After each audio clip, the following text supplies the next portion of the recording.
안녕하십니까. 암호화폐 정보를 전달해 드리는 닥터 비트맨입니다. 네, 화요일도 슬슬 마무리되고 있습니다. 어떻게 오늘 하루 잘 보내셨나요? 이 비트코인의 가격이 장중 66,000달러를 일시 뛰어넘으면서 어제 진행되었던 상승세가 죽지 않은 것을 확인할 수가 있습니다. 이 전날에만 현물 ETF로 2,800억 원이 넘는 금액이 유입이 되면서 다시금 억토버에 대한 기대감이 올라가고 있는 상황인데요. 과연 10월 말 비트코인의 가격에 기대가 되는 것이 사실인데 일단 코인마켓캡에서 메이저 탑10 코인들 가격 한번 살펴보도록 하겠습니다. 네, 일단 시가총액 1위의 비트코인의 경우는 전날 대비 2.12% 상승한 65,400달러대 나타내고 있습니다. 2위의 이더리움은 2.98% 상승한 2,600달러대, BNB가 0.41% 상승, 솔라나가 1.47% 상승, XRP가 1.49% 상승한 0.54달러대 나타내고 있는데요.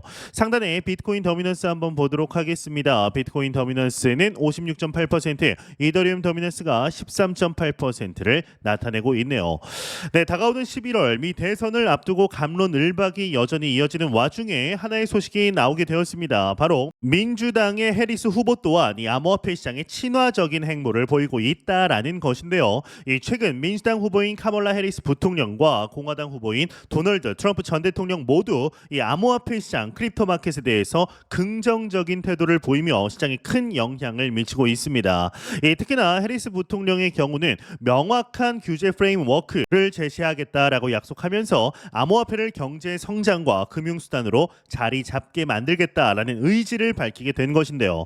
이 해리스 부통령의 이러한 공약은 바이든 행정부의 소극적인 규제와는 다른 기조를 보이고 있습니다. 이 해리스 부통령은 흑인 커뮤니티를 비롯한 암호화폐 소유자들에게 보다 명확하고 친화적인 정책을 통해 크립토 마켓의 미래를 적극적으로 지원하겠다라고 강조를 했는데요.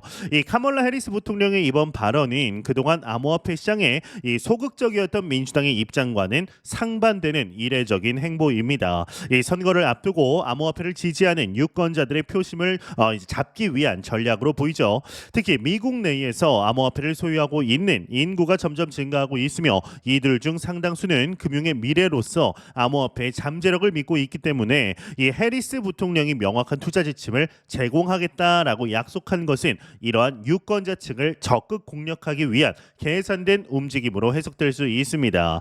이 트럼프 전 대통령은 미국을 암호화폐의 중심 국가로 만들겠다라는 강력한 비전을 꾸준히 제시하면서 암호화폐 투자로 미래를 준비할 수 있다라는 긍정적인 메시지를 전달했는데요. 특히 트럼프의 암호화폐 프로젝트 월드 리버티 파이낸셜과 토큰 WLFI를 출시 발표는 이 암호화폐 시장 크립토 마켓에 큰 파장을 일으켰습니다. 이러한 트럼프 전 대통령의 행보는 암호화폐 시장이 곧 주류 금융 시장으로 자리 잡을 수 있다라는 신호를 보여주고 있는데, 이 민주당의 해리스와 공화당의 트럼프의 대선 간의 이 정치적 배경 속에서 이 비트코인과 이더리움 등 주요 암호화폐는 큰 폭으로 상승을 했고 이 관련 기업들의 주가 또한 급등했습니다.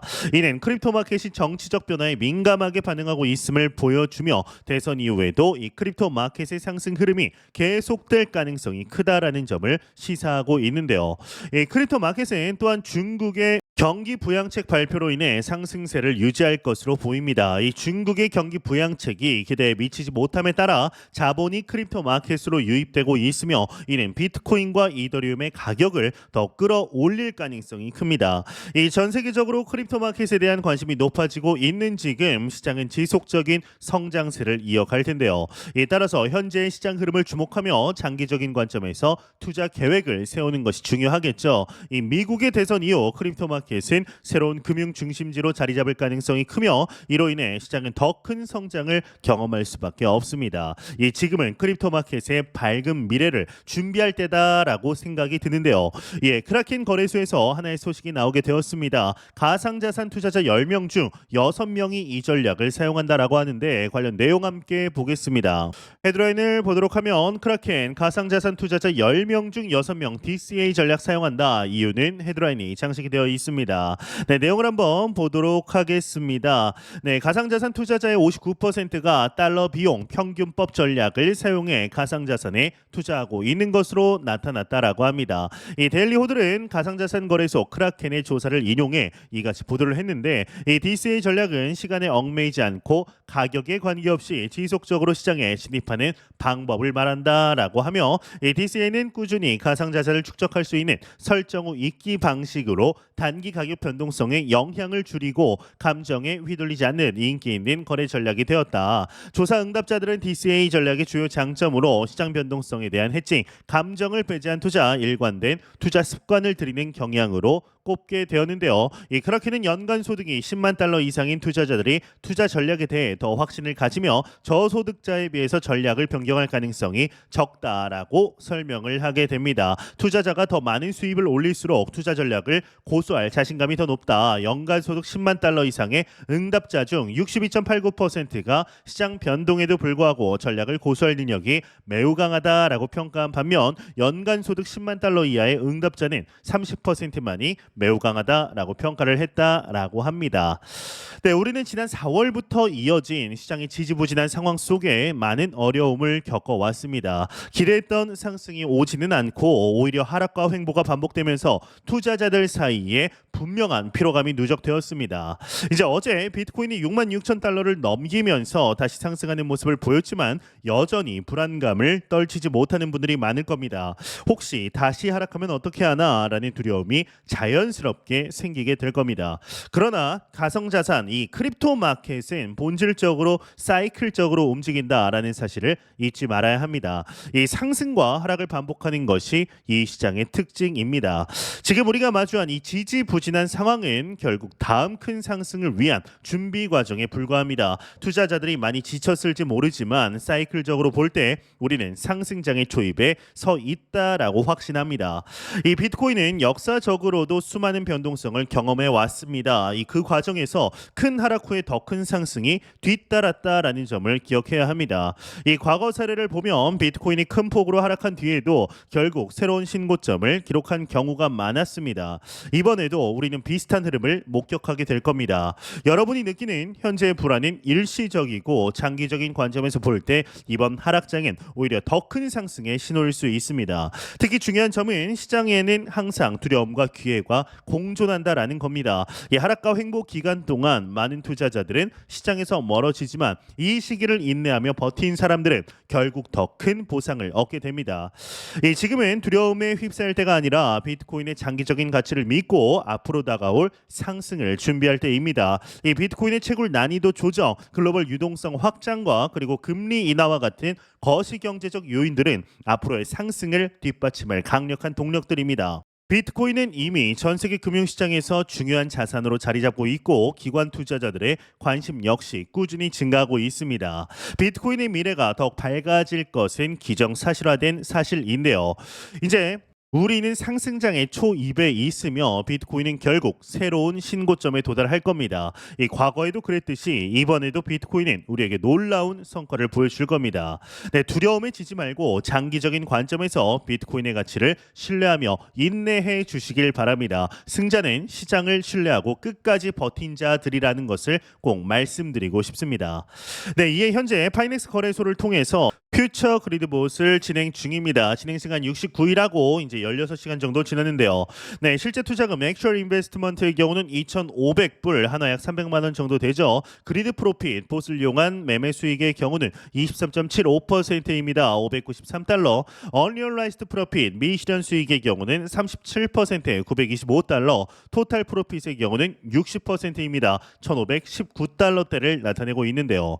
이 퓨처 그리드 봇의 경우는 장기 투자를 진행하는 투자자들에게는 자산을 5배 빠르게 불릴 수 있는 중요한 포트폴리오다라고 보고 있습니다. 이번 불장 졸업을 위해 자산의 성장을 도모하시는 분들은 꼭 진행하셨으면 좋겠는데요. 관련 링크들 고정 댓글창에 남겨놓았습니다. 확인해 보시고 다시 시작되는 불장 졸업 한번 해보시죠. 네, 이런 소식과 더불어서 현재 해외 커뮤니티에서 돌고 있는 리플 관련 음모론을 소개해 드리려고 합니다. 레딧을 중심으로 빠르게 퍼져나가고 있는데 음모론은 이렇게 시작이 됩니다. 이 미국 정부와 XRP의 연결성은 단순한 지원을 넘어 이 국제 금융 시스템을 재편하려는 전략적인 계획의 일부일 수 있다라는 주장으로 시작이 되게 됩니다. 이 음모론에 따르면 트럼프 행정부 시절 미국 재무부는 비트코인이나 이더리움 같은 탈중앙화된 암호화폐보다는 XRP처럼 규제가 가능한 중앙화된 디지털 자산에 더 큰 관심을 가졌습니다. 이는 미국이 자국의 금융 통제를 유지하면서도 디지털 경제로의 전환을 촉진하기 위해 필수적인 선택이었다라는 건데, 특히나 중앙은행 디지털 화폐이죠. 이 CBDC의 도입을 준비하는 과정에서 XRP가 중요한 역할을 맡게 될 가능성이 크다라는 겁니다. 이 음모론에 따르면 미국 연준과 재무부는 XRP를 기반으로 한 결제 시스템을 도입해서 달러 패권을 유지하는 동시에 세계 금융 시스템에서 더욱 효율적인 결제 네트워크를 만들려 하고 있습니다. 이 리플의 기술적 인프라가 이를 뒷받침하고 국제 결제 시장에서 XRP가 디지털 달러와 함께 중요한 역할을 할 것이라는 주장 또한 나오고 있죠. 또한 SEC의 리플 소송은 단순한 규제 문제로 보이지만 이 음모론은 그 뒤에 더 깊은 정치적 계산이 있었다라고 주장합니다. 이 트럼프 행정부와 SEC 간의 갈등은 표면적이었고 실제로 XRP가 미국 정부의 금융혁신 프로젝트에서 핵심적인 역할을 하기 위한 준비 단계였다라는 겁니다. 즉 소송은 XRP의 시장 점유율을 인위적으로 억제하고 일정 수준에서 통제를 유지하려는 미국 정부의 전략적인 움직임이었다라는 건데, 이 과정에서 XRP의 진정한 역할을 숨기면서 궁극적으로는 글로벌 금융 시스템을 주도하는 도구로 자리 잡게 하려는 시나리오가 제시됩니다. 한편 음모론을 지지하는 일부 사람들은 CBDC 프로젝트에서 XRP가 이미 미국 중앙은행의 디지털 달러 파일럿 프로그램에 통합되고 있다라는 주장을 펼칩니다. 그 근거로는 리플과 미국 은행들 간의 깊은 협력 관계, 리플렛의 국제적 확장, 그리고 주요 금융기관들이 XRP를 이용해 송금 솔루션을 시험하고 있다라는 점이 제시가 되는데요. 결국 이 음모론에 따르면 XRP는 단순한 암호화폐가 아니라 미국 정부가 비밀리에 추진하는 금융 시스템의 새로운 핵심 축이라는 겁니다. 또 다른 확장된 관점에서는 XRP의 국제적 역할이 미국과 다른 글로벌 강대국들 간의 경제 전쟁의 중요한 무기라는 주장도 있습니다. 미국은 달러 패권을 유지하기 위해 XRP를 비밀리에 지원하고 이를 통해 중국의 디지털 위안화 같은 경쟁 디지털 통화를 억제하려는 계획을 세우고 있다라는 건데요. 이 주장은 리플이 전 세계적으로 많은 금융기관과 협력하고 있으며 특히 아시아와 유럽의 주요 은행들과도 관계 맺고 있다라는 점에서도 더 설득력을 얻게 됩니다. 결국 이 음모론은 XRP가 단순히 민간 기업인 리플의 자산이 아니라 미국 정부가 비밀리에 지원하고 있는 중요한 금융 도구다라는 주장으로 확장되는데요. 이 XRP가 앞으로 디지털 경제의 핵심 자산으로 자리 잡게 된다면 이는 글로벌 금융 질서에서 미국이 주도권을 유지하기 위한 전략 수단이 될 것이라는 것이죠. 이 리플과 관련해서 수많은 음모론이 있지만 이제 이와 같은 음모론을 이제 처음 보시는 분들이 많으시리라 생각이 듭니다. 음모론은 이제 그저 재미로 보는 것이 맞겠죠. 그간 보여주었던 리플의 수많은 파트너십 속에서도 XRP의 가격은 지지부진하기 때문에 이러한 것들이 계속해서 생성되는 것이 아닌가 싶은데요. 최근 XRP의 상승 모멘텀이 이전과 차원이 달라졌기에 이번에 우리가 맞이한 2024-2025 불장에서 XRP가 어떤 모습을 보여주게 될 것인지 같이 한번 기대해 보도록 하시죠. 네, 공포탐욕 지수 한번 보도록 하겠습니다. 전날 대비 17포인트 상승한 65포인트 기록하면서 그리드 탐욕 단계 나타내고 있습니다. 이 지수 0이면 공포, 100이면 낙관을 의미하게 되죠. 네, 2020년 중반부터 이 마이클 세일러는 비트코인을 전략적으로 매수하기 시작한 것으로 알려졌습니다. 2020년 8월 21,454개의 비트코인을 매수했었죠. 당시 회사 대표가 비트코인을 매수했다라는 소식은 상당히 큰 화제가 됐습니다. 이 마이클 세일러의 이러한 선택에는 크게 세 가지 배경이 있다라고 알려졌는데, 첫 번째로는 팬데믹으로 인한 통화 가치의 하락이었습니다. 당시 현금은 쓰레기다라는 이야기가 공공연히 돌았죠. 이 외에도 2021년 2월에는 일론 머스크가 테슬라의 비트코인 결제를 허용한다라는 소식을 발표하면서 비트코인에 대한 관심이 폭발했습니다. 이미 가격도 상당히 올라 있었죠. 이 당시 시장을 주도하는 내러티브는 디지털 금이었는데요. 비트코인이 디지털 금이기 때문에 가치 저장을 할 수 있다라는 것이었죠. 실제 현금의 가치는 계속해서 하락했습니다. 우리는 그간의 인플레이션을 통해 이걸 경험을 했죠. 이 세 번째 원인은 마이클 세일러가 말하는 비트코인 은행입니다. 그는 비트코인을 단순한 투자 자산으로 보지 않고 완전히 새로운 금융 서비스로 보았습니다. 그래서 그간 비트코인을 계속해서 매수해 왔던 것이었죠. 아마도 이 마이크로 스트래티지가 비트코인 은행이 된다면 그 형태는 CFI와 유사하지 않을까 추측해 봅니다. 그리고 이 계획을 통해 마이클 세일러가 달성하고자 하는 궁극적인 목표는 회사를 1조 달러 규모로 성장시키는 것이라고 하는데요. 이 호주 출신의 컴퓨터 과학자이자 기업가 그리고 자칭 사토시 나카모토라고 주장하는 크레이그 라이트는 마이클 세일러의 비트코인 은행 구상에 대해 맹렬하게 비판하고 나섰습니다. 비트코인의 본래 가치는 P2P 즉 중개자가 없는 개인 간의 자금 이동이었기 때문이다라는 것인데요. 따라서 비트코인을 전통 금융산업과 결합하는 것은 그 본질을 잃어버리고 왜곡시키는 일이다라고 주장을 하는 거죠. 이 대부분의 사람들이 비트코인을 수익률 높은 투자 자산 또는 변동성 높은 투자 상품으로 바라보고 있기 때문에 크레이그 라이트 같은 사람의 이야기를 들으면 낯설 수가 있습니다. 사실 비트코인 근본주의자들은 비트코인이 권력가나 금융자산가의 손에 넘어가는 것을 그리 달가워하지 않는데요. 그렇게 되면 궁극적인 탈중앙화로부터 멀어지게 된다라는 것이죠. 그래서 이런 사람들은 비트코인 현물 ETF에 대해서도 반대합니다. 그와 정반대로 비트코인을 순전히 투자 자산으로 바라보는 사람들은 비트코인에 어떻게든 더 많이 수요가 붙고 더 적은 공급을 하는 것을 절대선으로 여깁니다. 이 비트코인을 좋아하지만 완전히 다른 입장을 가지고 있는 거죠. 하지만 각자의 바람과 달리 비트코인은 놀랍도록 빠르게 시대의 필요에 맞게 그 모습을 바꾸고 있습니다. 비트코인 스스로 하는 게 아니라 시대가 그런 것을 요구합니다. 이 비트코인을 처음 접했을 때 많은 사람들이 거의 동일한 질문을 합니다. 그걸 누가 쓰냐? 그걸 굳이 왜 쓰냐? 이런 용도에 관한 접근법을 사용하는 것이죠. 충분히 일리가 있습니다. 사람들은 필요가 발명의 어머니라고 생각하는 경향이 있기 때문이죠. 실제 2008년 금융위기 이후 중앙화된 화폐에 저항하며 비트코인이 나오기도 했습니다. 하지만 처음에 그 가치를 수호하는 것이 과연 비트코인에 그리고 비트코인을 원하는 사람들에게 좋은 일인가에 대해서는 생각해 보아야 합니다. 저는 2009년 비트코인이 세상에 나오고 15년이 지금 흘렀죠. 사람들은 비트코인에 대해 여러 내러티브를 가져다 붙이는데요. 이 새로운 화폐다, 투자 자산이다, 디지털 금이다, 금융 인터넷 같은 것들로 비트코인을 포장합니다. 이런 시도가 있었다는 것 자체가 비트코인이 세상에 존재할 만한 가치가 있다라는 뜻입니다. 그리고 그 비트코인이 역할을 시대에 맞게 찾아가고 있다라는 뜻이기도 하죠. 놀라운 일입니다. 기술을 위시하는 알트가 이제 몇 년 만에 망하는 것과는 대조적인데요.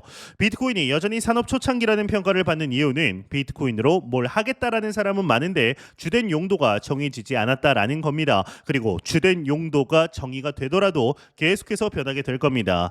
이렇게 생각하면 비트코인을 기술로 평가하는 것이 얼마나 허황된 일인가를 깨달을 수가 있습니다. 사람들은 과거에 그랬듯이 앞으로도 비트코인을 필요로 하게 될 것이고 이러한 움직임은 결국 신뢰와 믿음에 있다라는 사실을 잊어서는 안 되는데요.